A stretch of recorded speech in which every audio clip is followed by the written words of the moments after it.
Nunca imaginé que el aire pudiera pesar tanto. Aquella mañana gris en Buenos Aires, mientras una llovizna finísima caía sobre el cementerio de Chacarita. Sentí que cada gota se hundía en mis hombros como si llevara encima una vida entera de culpa y cansancio.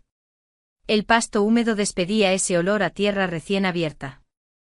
Y yo estaba allí de pie, mirando el pequeño ataúd blanco donde descansaba mi hija Agustina. Mi Agustina. Mi niña de 12 años que aún dormía con las trenzas revueltas y abrazaba un peluche viejo como si el mundo fuera un lugar amable. No recuerdo haber parpadeado. Mis ojos ardían, como si negarse a cerrar fuera la única forma de impedir que la realidad se sellara para siempre. Escuchaba voces alrededor, el murmullo de los familiares. El crujido de los paraguas, el sacerdote que recitaba palabras que no lograban entrar en mi mente. Todo sonaba distante como si estuviera bajo el agua. Pero lo que más resonaba era el silencio a mi lado. Ese espacio vacío que yo conocía demasiado bien, el lugar donde Marcos debería haber estado. Mi esposo no apareció. Ni una llamada. Ni un mensaje. Ni una flor. Me repetí que quizás tenía un retraso, que tal vez había surgido una emergencia en el trabajo. Pero ese consuelo débil duró apenas unos minutos. Marcos había desaparecido de nuestra vida hacía tiempo, mucho antes de que el cuerpo pequeño de Agustina se debilitara. Mucho antes de que yo me quedara despierta noches enteras sosteniendo su mano mientras la fiebre subía y la respiración se le hacía más corta. Cuando el ataúd descendió lentamente. Un nudo invisible me apretó el pecho. No debería estar sola, pensé. No hoy. Pero lo estaba. Y lo peor es que ya lo esperaba. Después del entierro. La gente se acercó a abrazarme, a ofrecerme palabras suaves que yo recibía como quien oye el viento contra una ventana. No puedo describir exactamente cómo caminé hasta la salida del cementerio.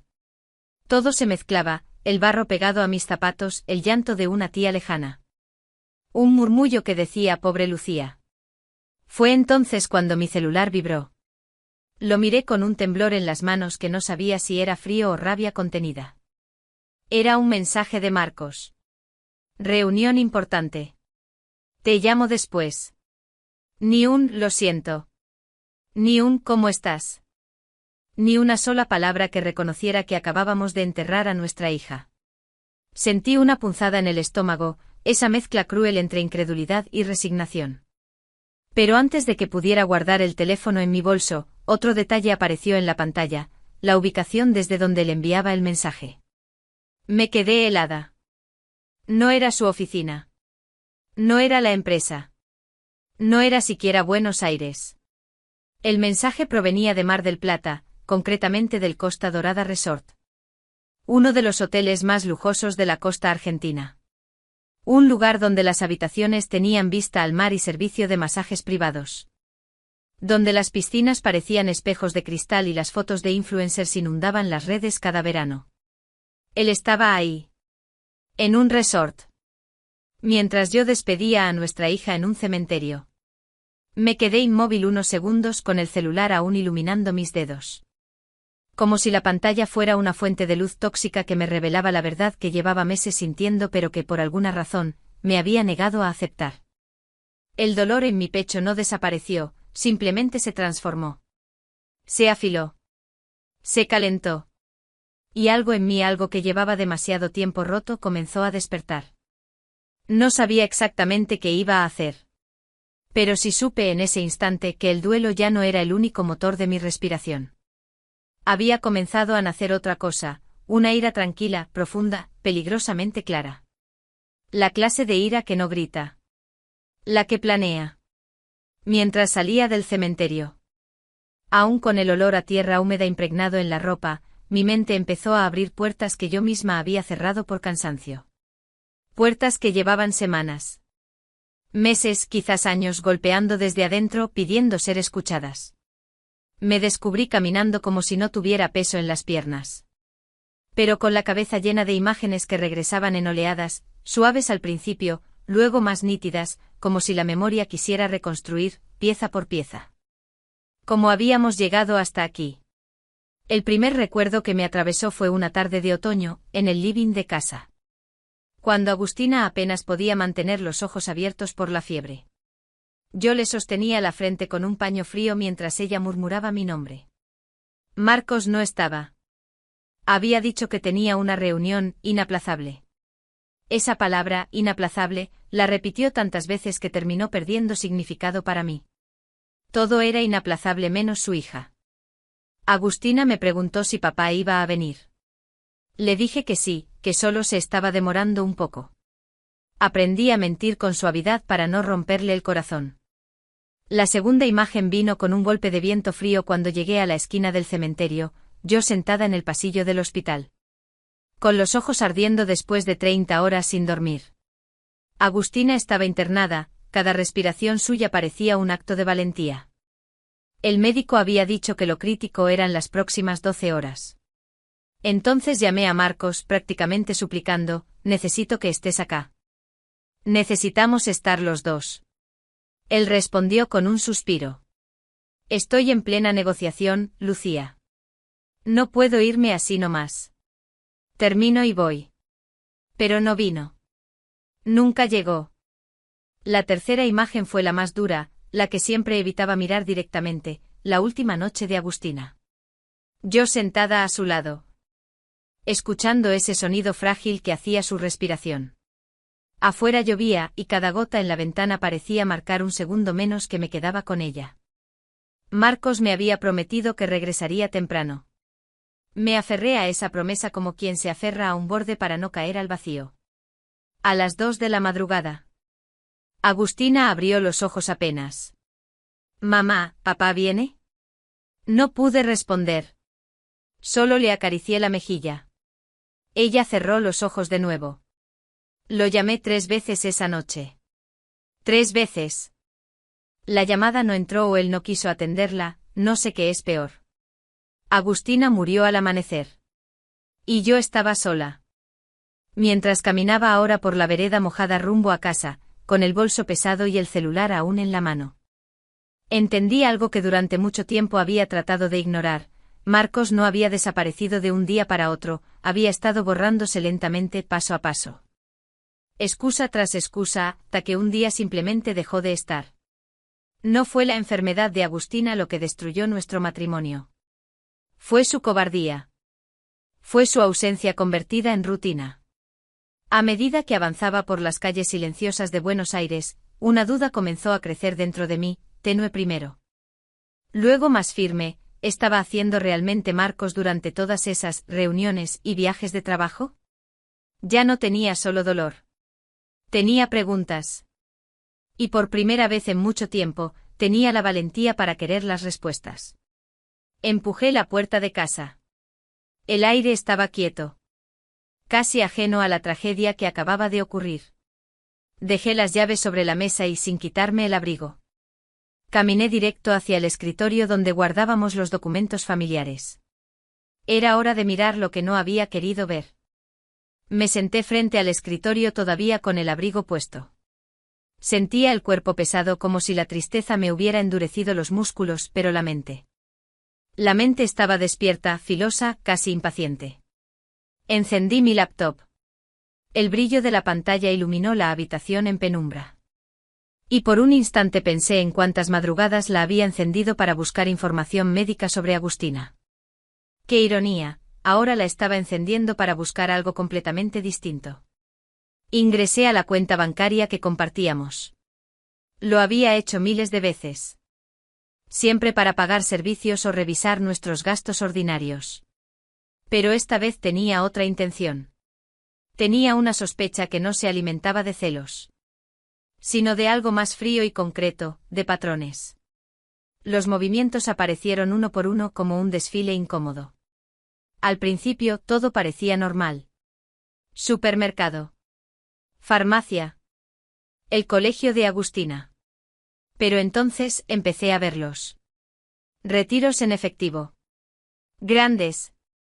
Pagos en hoteles. Algunos en Buenos Aires, otros en Mar del Plata. Cenas carísimas en restaurantes donde yo jamás había pisado.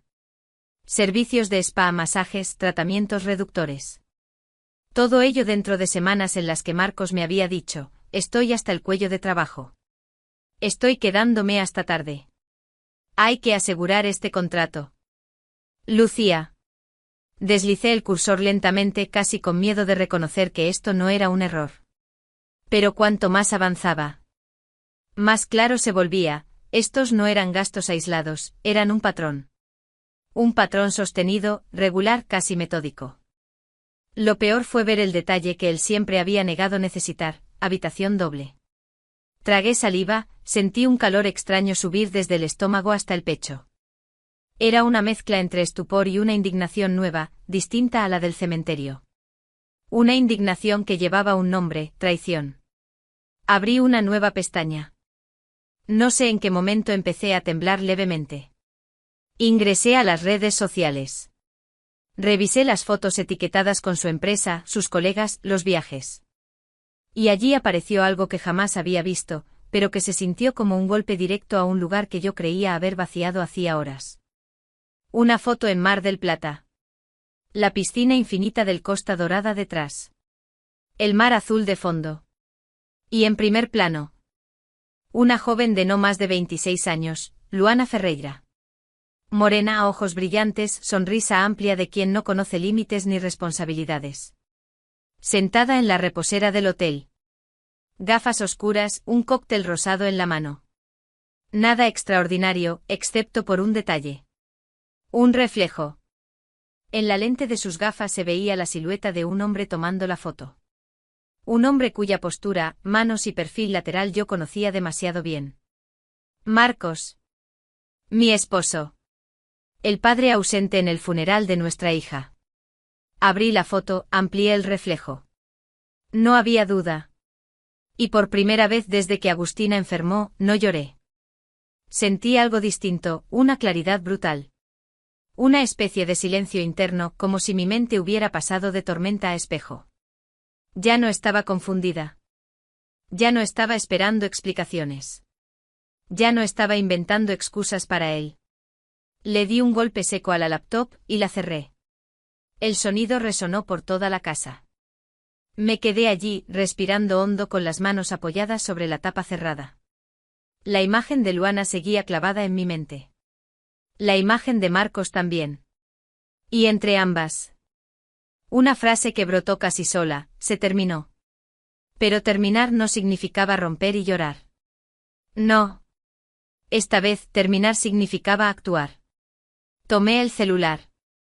Busqué un contacto que me habían recomendado hace meses, cuando una amiga pasó por algo parecido, pero yo, ingenua, creí no necesitarlo. Una investigadora privada.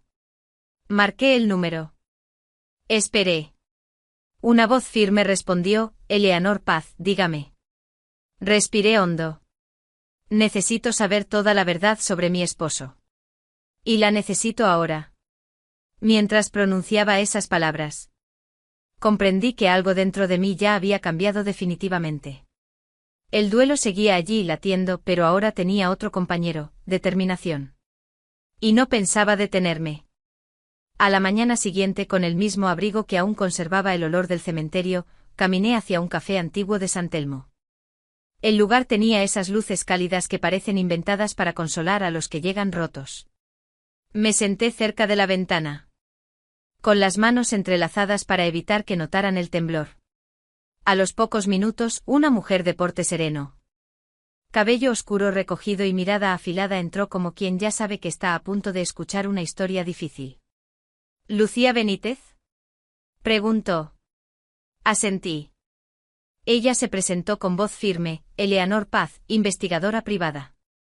Nos dimos la mano. Su apretón fue seguro. El de alguien que está acostumbrada a ver verdades incómodas sin pestañear. Apenas nos trajeron el café, fui directa al punto, no tenía fuerzas para rodeos. Quiero pruebas, dije. Todas. Eleanor no parpadeó. ¿De qué sospecha? De que mi esposo lleva una doble vida, respondí sin titubear. Y de que me ocultó más de lo que puedo imaginar. Ella tomó notas rápidas, sin juzgarme, sin mostrar sorpresa. Deme 48 horas, dijo al levantarse. Le prometo claridad. Cuando salí del café, por primera vez en días sentí algo parecido al alivio. O quizá no era alivio, sino la sensación de estar caminando hacia una verdad que me dolería, pero me liberaría. Las 48 horas se sintieron eternas. Me sorprendí contando los pasos cuando caminaba por casa, abriendo y cerrando cortinas sin razón. Revisando el celular compulsivamente. Hasta que finalmente un mensaje de Eleanor apareció: tenemos que vernos. Es urgente. Nos reunimos en el mismo café. Aunque esta vez sentí el corazón golpearme con fuerza. Eleanor abrió una carpeta gris. La colocó frente a mí sin dramatismo. Sabía que el contenido hablaba solo. Empecemos por lo financiero, dijo. Las primeras hojas mostraban movimientos bancarios que yo jamás había visto. Montos absurdamente altos destinados a proveedores que, según Eleanor, no existían. Facturas falsificadas, contratos inventados, pagos a empresas fantasma. Tu esposo está cometiendo fraude dentro de su propia compañía, resumió. Me quedé rígida. Nunca había querido imaginar a Marcos como un delincuente. Un cobarde, tal vez. Un infiel, seguro. Pero un criminal. Eleanor pasó a la siguiente sección. Y no solo eso. También investigué sus viajes. Fotos de Marcos y Luana Ferreira en distintos hoteles de 5 estrellas, algunos en Mar del Plata, otros en Córdoba. Fechas que coincidían con noches en las que yo estaba en el hospital con Agustina, rogando que la fiebre bajara. Tragué saliva, pero Eleanor no había terminado. Abrió una subcarpeta azul. Hay correos electrónicos. El primero decía: cuando todo esto se calme nos vamos. Tengo planes para nosotros. El segundo: Lucía no sospecha nada. Está demasiado ocupada con la nena. Pero el tercero fue el que me dejó helada: nunca lo verá venir. Sentí un latido seco en la sien. Marcos no solo había desaparecido emocionalmente. Estaba planeando desaparecer físicamente, empezar otra vida con otra mujer. Mientras yo sostenía la mano de nuestra hija agonizante. Eleanor cerró la carpeta con suavidad. Lucía, esto es apenas la superficie. Pero es suficiente para hundirlo. Me quedé mirando el café frío frente a mí. Mi respiración se volvió lenta, controlada. Algo dentro de mí se alineó como piezas de un reloj que por fin encajaban. Gracias, Eleanor, murmuré. Ahora, necesito pensar qué voy a hacer. Y mientras salía del café, con la carpeta apretada contra el pecho. Supe que el duelo ya no caminaba solo dentro de mí. Había entrado la justicia. Y detrás de ella, mi plan. Regresé a casa con la carpeta bajo el brazo y un temblor extraño recorriéndome el cuerpo. No era miedo. No era tristeza. Era algo nuevo. Algo que no había sentido desde antes de que Agustina enfermara, una claridad feroz. Como si de pronto pudiera ver cada pieza del rompecabezas y supiera exactamente dónde debía encajar. Entré al dormitorio. Me senté en el borde de la cama y abrí mi cuaderno de tapas negras. Ese cuaderno había sido parte de mi vida durante años, allí anoté dudas médicas, medicamentos.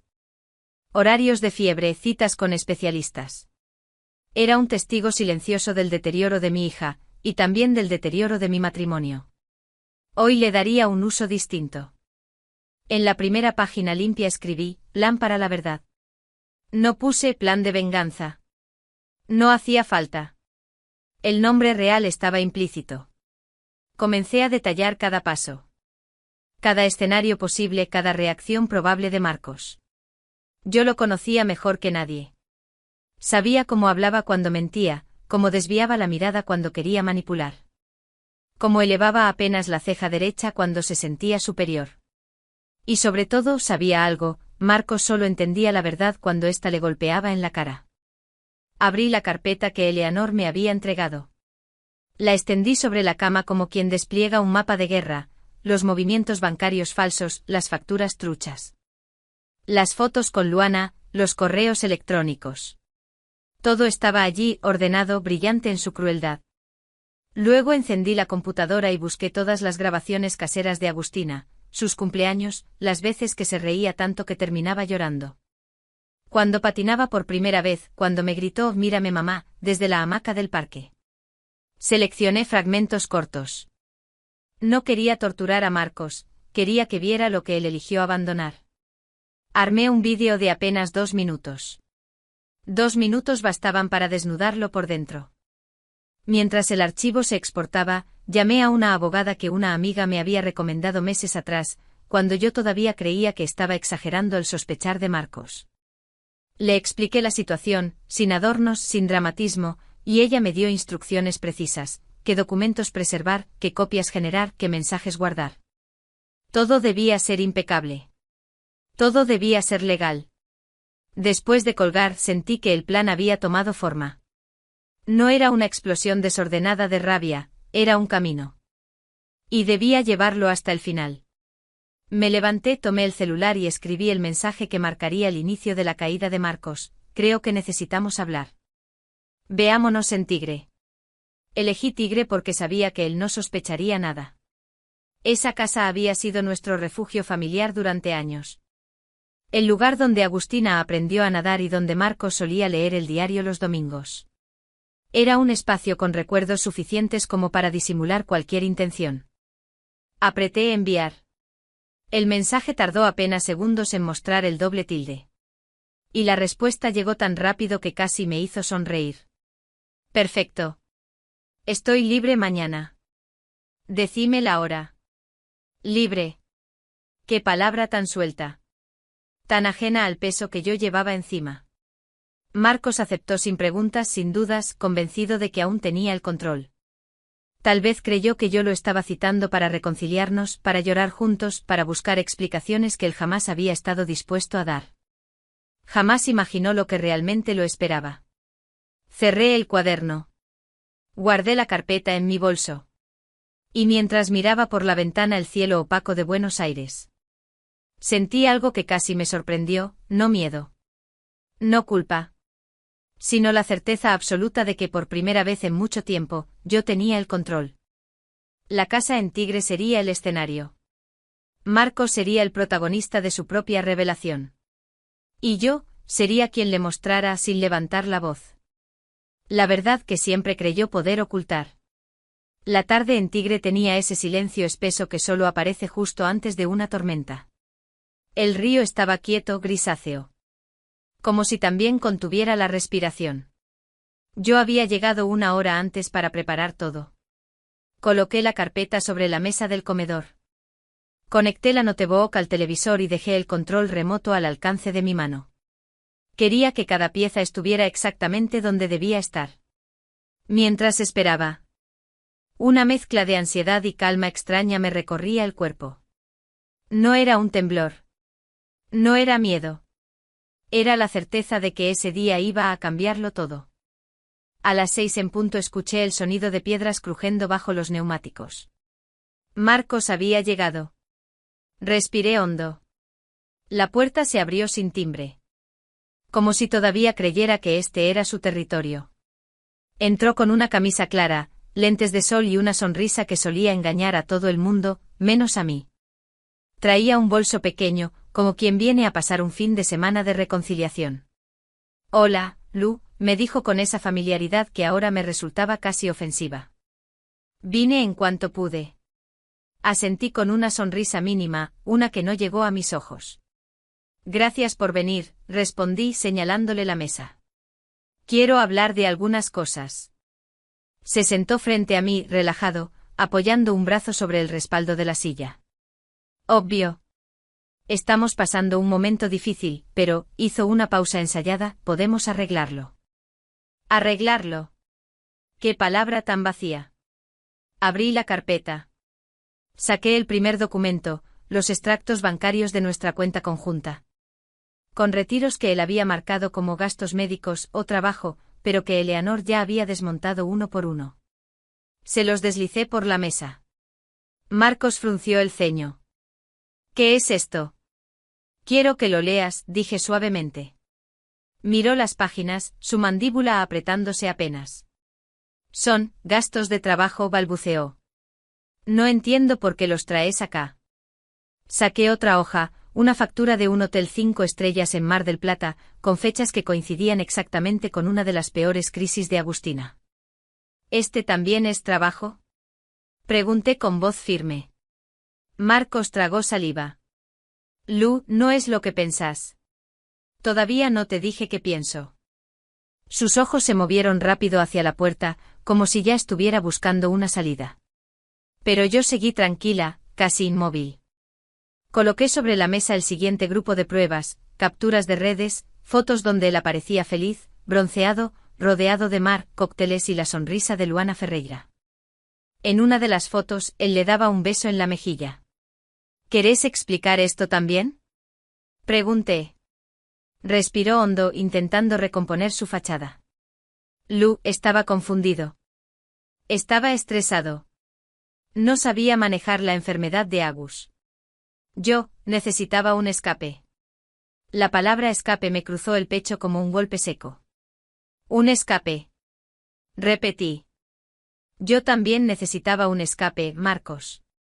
Pero me quedé. Cada día. Cada madrugada. Cada noche que Agustina no podía respirar. Yo no me fui. Él abrió la boca buscando palabras. Pero nada coherente salió. Lo dejé hundirse en su propio silencio antes de levantarte lentamente y tomar el control remoto. Pero quiero mostrarte algo más, dije. Marcos frunció el ceño confundido. Encendí el televisor. La pantalla se volvió negra unos segundos y luego apareció ella, Agustina, con 4 años. Corriendo por la playa y gritándole a la cámara: «Mamá, mírame». Su risa llenó la casa. Una risa llena de vida. Tan real que casi pude sentirla correr entre nosotros. En otro fragmento estaba soplando las velitas. Luego patinando torpemente en el club del barrio. Luego abrazándome después de una tormenta. Marcos se quedó paralizado. Lo vi tensarse, tragar saliva, bajar la mirada, y luego volver a levantarla, como si quisiera negarlo pero no pudiera. Cuando el vídeo terminó, el silencio fue abrumador. Yo hablé primero. Eso, dije, es lo que te perdiste. Eso es lo que dejaste atrás mientras estabas en la playa tomando tragos con Luana. Marcos apoyó las manos sobre la mesa. Sus dedos temblaban. No quería que su voz se quebró, no quería verla sufrir. No podía. No podía soportarlo. Yo tampoco podía, respondí. Pero lo hice. Porque era nuestra hija, Marcos. Nuestra. Él cerró los ojos como si mis palabras le cayeran encima como piedras. Pero todavía no había terminado. Tomé el último documento de la carpeta y lo dejé frente a él. Las pruebas del fraude en su empresa, facturas falsas, proveedores inexistentes, desvíos millonarios. Marcos perdió el color del rostro. ¿Cómo conseguiste esto? Eso no importa, dije. Lo importante es que ya no estás solo en esta mesa. Él levantó la mirada aterrado. ¿Qué querés decir? Saqué mi teléfono, lo apoyé suavemente junto a los papeles y dije: ya envié todo a tu empresa. Y a las autoridades. Mientras vos manejabas hasta acá. Ya estaban recibiendo copias de todo. Marcos abrió los ojos de par en par. Su respiración se volvió rápida, irregular.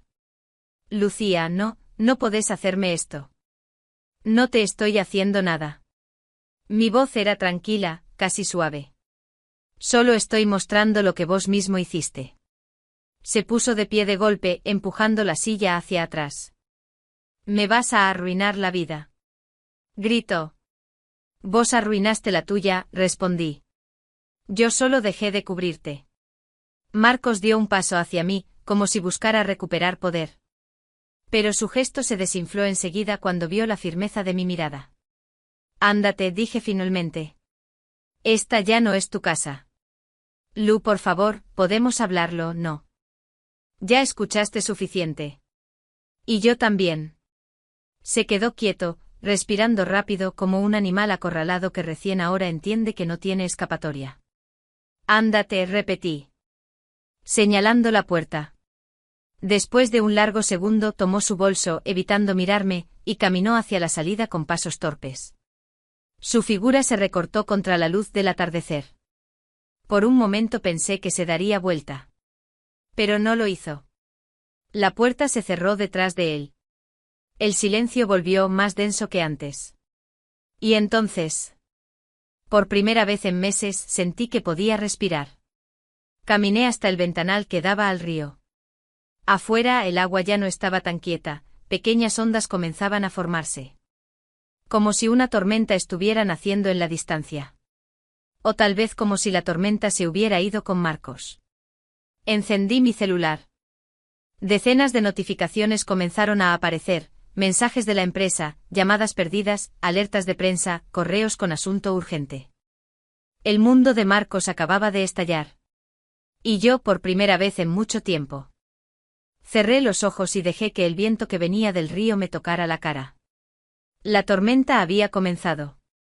Pero ya no era mía. La mañana después del enfrentamiento en Tigre me desperté antes del amanecer. No había dormido bien, pero tampoco me sentía cansada. Era como si mi cuerpo hubiera decidido mantenerse en pie por pura determinación. Encendí la luz del comedor y abrí la laptop. Las pruebas estaban listas, ordenadas y irrefutables. Respiré hondo. Redacté un correo breve objetivo. Quirúrgico, adjunto documentación relacionada con irregularidades financieras ejecutadas por el señor Marcos Rivas. Lo envié a los directores, a los inversores principales y al departamento legal de la empresa donde él trabajaba. Sin firma. Sin rastros. Apreté enviar. Y en ese instante supe que no había vuelta atrás. El resto del día transcurrió en un silencio expectante. Cada tanto escuchaba el sonido de una notificación en mi teléfono, pero no lo revisé. No necesitaba saber qué estaba ocurriendo porque ya conocía el desenlace. Al mediodía, recibí un mensaje de Eleanor. La investigación interna estalló. Están revisando todas las cuentas. La policía económica ya tiene todo. Su tono, incluso por escrito, era firme. Contundente. Sabía que ella entendía perfectamente lo que ese mensaje significaba para mí. Me serví un café y me senté junto a la ventana, mirando la calle como si el mundo estuviera a punto de revelar un secreto que yo ya sabía. Y así fue.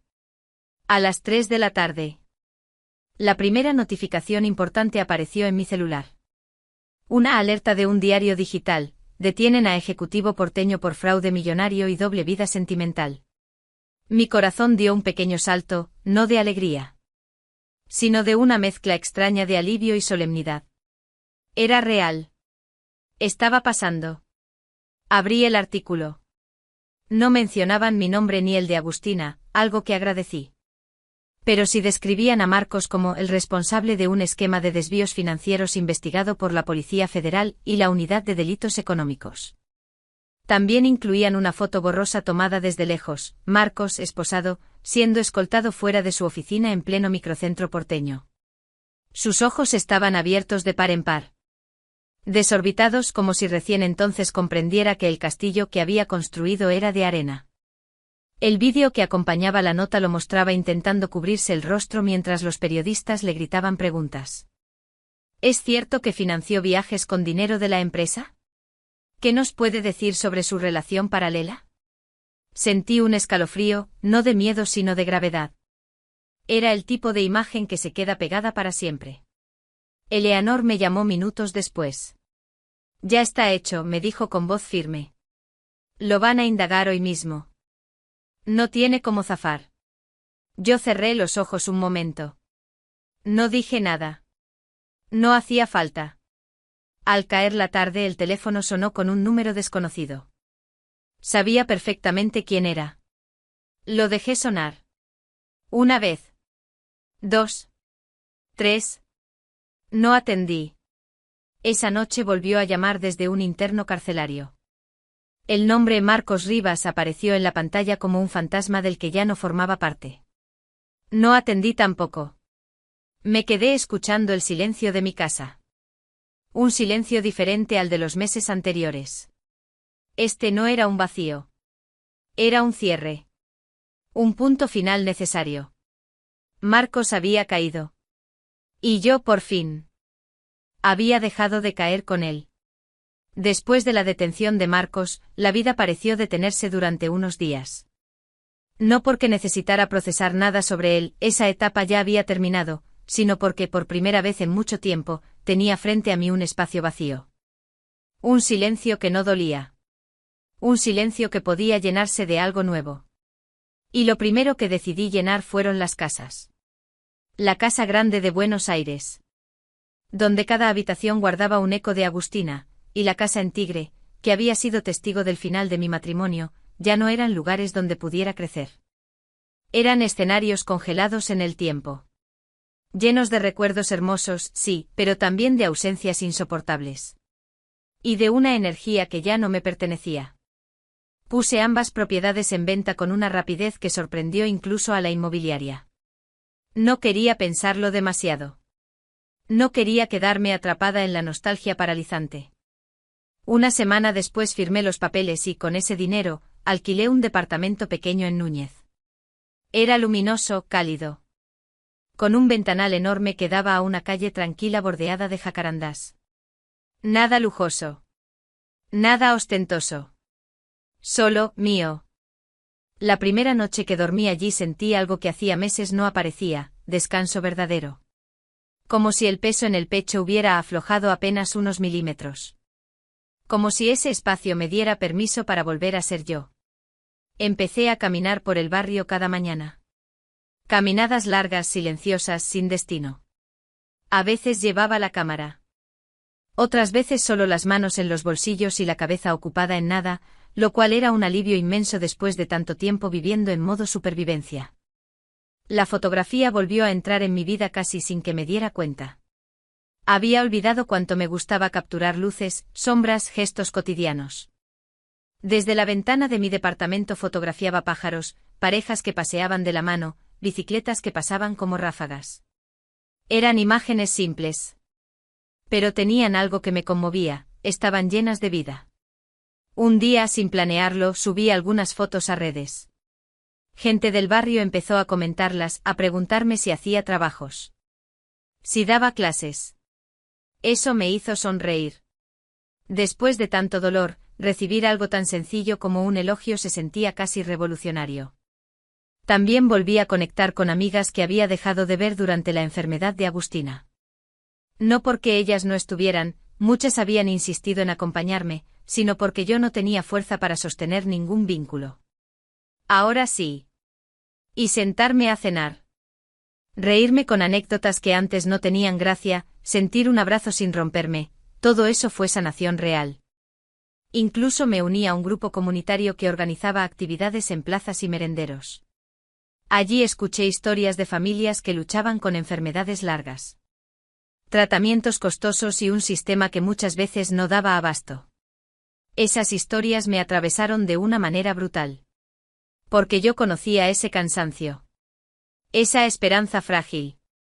Ese miedo permanente. Y entonces lo supe. La semilla había estado dentro de mí desde la última sonrisa de Agustina. Solo necesitaba tiempo para germinar. La Fundación Agustina nació una tarde de martes, frente al ventanal de mi departamento, mientras miraba cómo caía el sol entre los jacarandás. Abrí una carpeta nueva en la computadora y escribí, Fundación Agustina, proyecto inicial. Quería ayudar a familias como la mía, madres y padres que cargaban el mundo entero sobre los hombros mientras sus hijos peleaban contra enfermedades graves. Quería ofrecer acompañamiento, asesoramiento, apoyo económico cuando fuera posible. Pero, sobre todo, quería ofrecer algo que a mí me sostuvo más de una vez, la sensación de no estar sola. El proyecto creció más rápido de lo que esperaba. Vecinos se ofrecieron como voluntarios. Profesionales de la salud me contactaron para colaborar. Un periodista local publicó una nota sobre la iniciativa.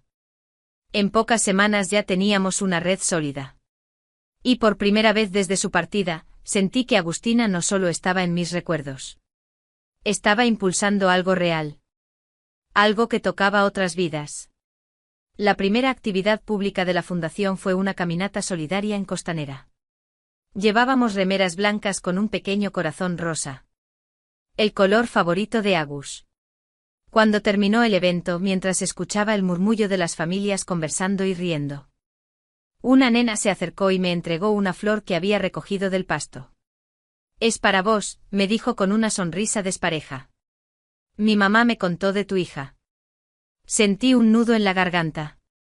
La flor era una margarita simple, pero la sostuve como si fuera un tesoro. Mientras la nena corría de vuelta hacia su mamá. Una brisa suave me rozó el rostro. Muy leve. Casi imperceptible. Pero me hizo cerrar los ojos. Agustina. No como recuerdo doloroso. No como ausencia. Sino como presencia luminosa. Suave. Amorosa. Volví a abrir los ojos y miré la flor entre mis dedos. El renacer no es olvidar, pensé. Es aprender a caminar con lo que dolió. Sin que te impida ver lo que viene. Y por primera vez sentí que realmente podía hacerlo. Un mes después de mudarme al departamento nuevo. Mientras la Fundación Agustina empezaba a tomar forma y mi vida encontraba un ritmo más sereno, recibí algo que no esperaba. El portero me llamó por el portero eléctrico. Lucía. Bajó un correo certificado para vos. Viene de, hizo una pausa incómoda, la unidad penitenciaria de Ezeiza. Sentí un pequeño latigazo en el estómago. Sabía perfectamente quién lo enviaba. Bajé a buscarlo. El sobre era áspero o amarillento con mi nombre escrito a mano. La letra, reconocí la inclinación, pero estaba temblorosa. Como si la mano que la había escrito hubiese perdido firmeza.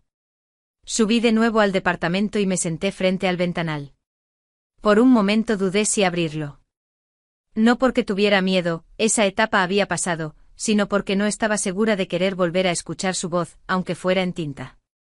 Pero lo abrí. La carta comenzaba sin formalidades. Lucía, sé que no tengo derecho a escribirte, pero necesito que leas esto. Tragué saliva. Él continuaba, no escapé por maldad. No me fui porque no te quisiera. Me fui porque tenía pánico. Cuando los médicos dijeron que Agustina podía no llegar al invierno, algo en mí se quebró. No supe cómo acompañarte. No supe cómo enfrentar lo que venía. Me quedé quieta. No porque creyera que eso justificara todo lo que había hecho, sino porque esa explicación no la había considerado jamás. Siempre pensé que me había abandonado por egoísmo, por comodidad, por su doble vida. Pero ese párrafo revelaba otra cosa, cobardía pura. La carta seguía, hubo un tratamiento experimental en Brasil. Uno que Agustina quizá podía intentar. Pero cuando me lo mencionaron, me paralicé. No podía soportar la idea de que lo intentáramos y fallara. Sentía que si lo proponía y no funcionaba, vos me ibas a mirar con más dolor del que ya veía en tus ojos. Y elegí callar. Fue mi peor decisión. Sentí un ardor en la garganta. No rabia. Tampoco compasión. Era más complejo. Una mezcla amarga de sorpresa, tristeza y una especie de claridad cruel. Marcos no había sido un monstruo, había sido un hombre débil. Débil en el peor momento posible. Continuaba, sé que no merezco perdón. Sé que destruí nuestra familia. Pero necesitaba decirte que todo lo que hice, lo que no hice, fue por miedo. No por falta de amor. Cuando terminé de leer, dejé la carta sobre la mesa como si quemara. Caminé por el departamento sin rumbo, respirando hondo. Intentando procesar lo que esa confesión significaba. Ese día, en lugar de responderle, abrí mi cuaderno y escribí durante horas. Palabras desprolijas, pensamientos sueltos. Frases que nacían del dolor viejo mezclado con verdades nuevas. Escribir fue como drenar una herida que había estado demasiado tiempo cerrada por fuera pero supurando por dentro. No podía perdonarlo. Y tampoco iba a justificarlo. Pero por primera vez entendí algo, en la historia de nuestra hija, yo había sido la fortaleza, y él, la fragilidad. Y las fragilidades, aunque dañen, también son humanas.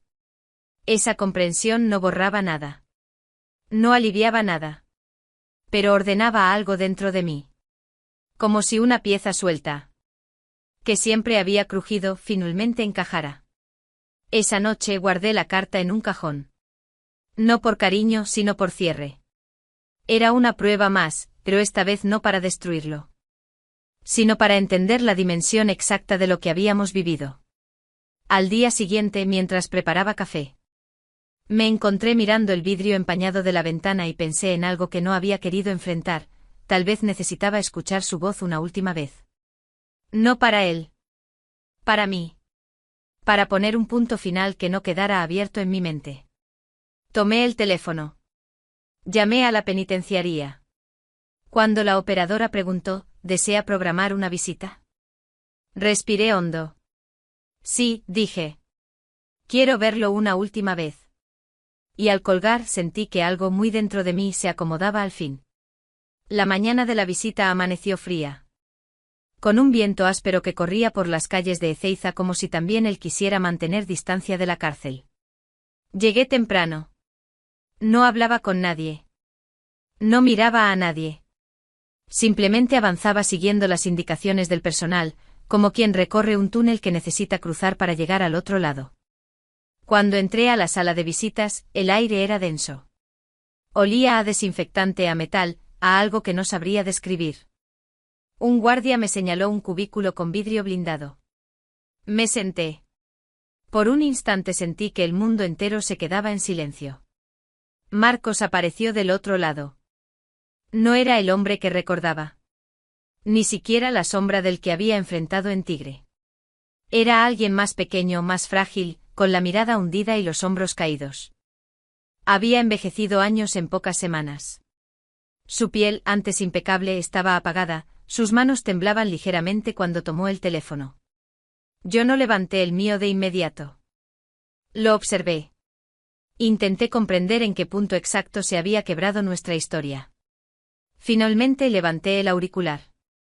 Gracias por venir, susurró Marcos. Su voz era un hilo.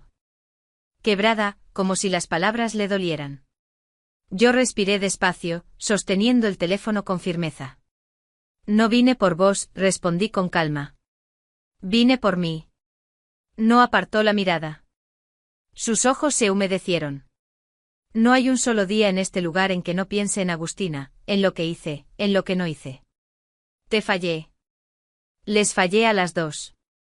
No tengo excusas. Asentí despacio. No necesitaba escuchar explicaciones. Había leído su carta. Había procesado su miedo, su debilidad, su huida. Pero saber la verdad no borraba el daño. No puedo perdonarte, Marcos, dije con una honestidad que me abrió un hueco en el pecho. No después de lo que pasó. No después de cómo me dejaste sola cuando más te necesitábamos. Él cerró los ojos, como si cada palabra fuera una piedra lanzada al agua helada. Lo sé, susurró. Y aún así, gracias por venir. Hubo un silencio largo. Un silencio que no era violento, pero sí inevitable. Era el final que nunca habíamos tenido la oportunidad de pronunciar. Me incliné ligeramente hacia el vidrio. No puedo perdonarte, repetí, pero sí puedo soltar esto. Ya no voy a cargar con tu culpa, ni con tu miedo. Ni con lo que hiciste. Eso te pertenece a vos. Yo elegí seguir adelante. Marcos apoyó la frente contra el vidrio. Apenas audible, dijo, ojalá hubiera sido más fuerte. Yo retiré mi mano del auricular. Había escuchado suficiente. Había dicho lo que necesitaba decir. Antes de irme murmuré solo una frase, Agustina merecía otra historia. Yo también. Y ahora la estoy escribiendo. Colgué el teléfono y me levanté.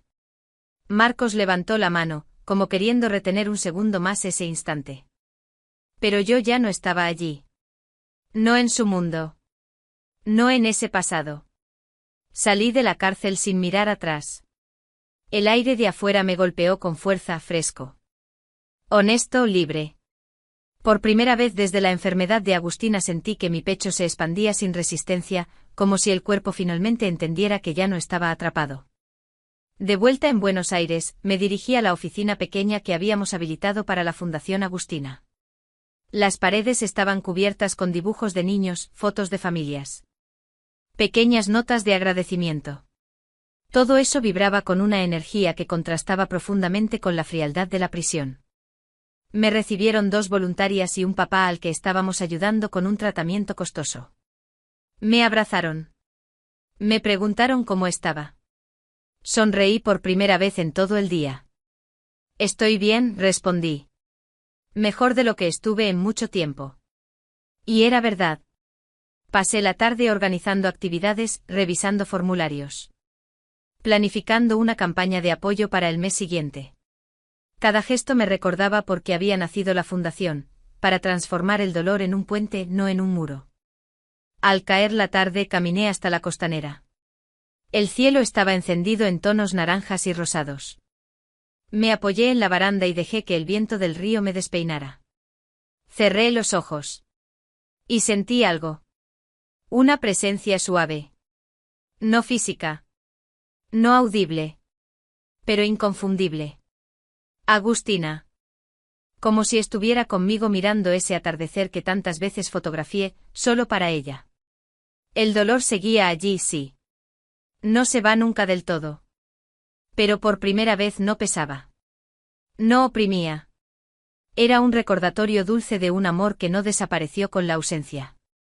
Respiré hondo, dejando que la luz del cielo se reflejara en mis ojos. Y entonces lo entendí. Perder no significa quedarse rota, a veces significa reconstruirse distinta. Más fuerte. Más abierta. Más luminosa. Agustina no se llevó mi vida con ella. Me dejó una nueva. Y ahora, por fin, estaba lista para vivirla.